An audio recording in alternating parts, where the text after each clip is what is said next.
அவ்வளோதான் தெரியும். வேற சார் லவ்.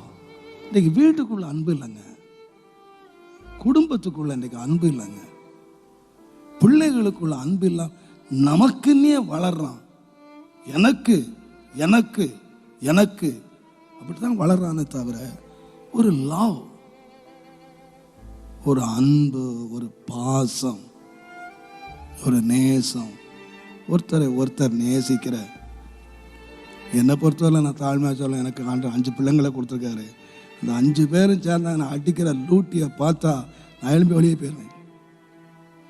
5 பேரும் அவங்க பிரதர் சிஸ்டர் மாதிரிலாம் இருக்காது. எல்லாம் உட்காந்துட்டு அவனுங்க விளையாடுறதும், அவனுக்காக ஒருத்தருக்கு ஒருத்தர் பரிமாறி கொள்றதும் உண்மையாக நான் கர்த்தருக்கு என் இருதயபூர்வமாக நான் ஆண்டவருக்கு நன்றி சொல்கிறேன். ஸோ லைக் எ ஃப்ரெண்ட்ஸ், நண்பர்கள் மாதிரி விளையாடுவானுங்க, நண்பர்கள் மாதிரி கொடுத்துக்குவானுங்க, நண்பர்களை மாதிரி ஒருத்தருக்கு ஒருத்தர் பரிமாறிக்குவாங்க. I like very much.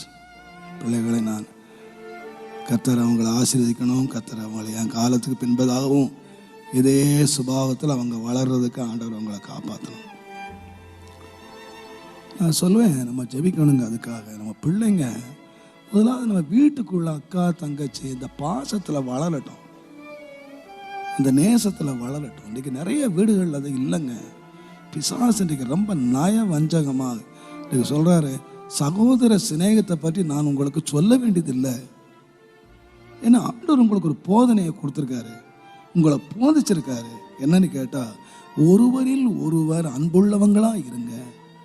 எங்க விசுவாசிகளை பார்த்தே அப்படி சொல்றாரு. அப்போ நம்ம வீடு எப்படி இருக்கு? நம்ம வீடு எப்படி இருக்கு? ஒருத்தர் ஒருத்தர் நேசிக்கிறாங்களா?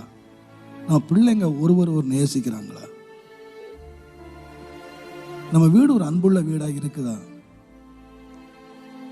நீங்க அப்படியே விட்டுறாதீங்க. பிள்ளைங்க வளர்ந்து அப்படியே போயிடக்கூடாது. நிச்சயமா ஆண்டவர் போதிக்கணும்.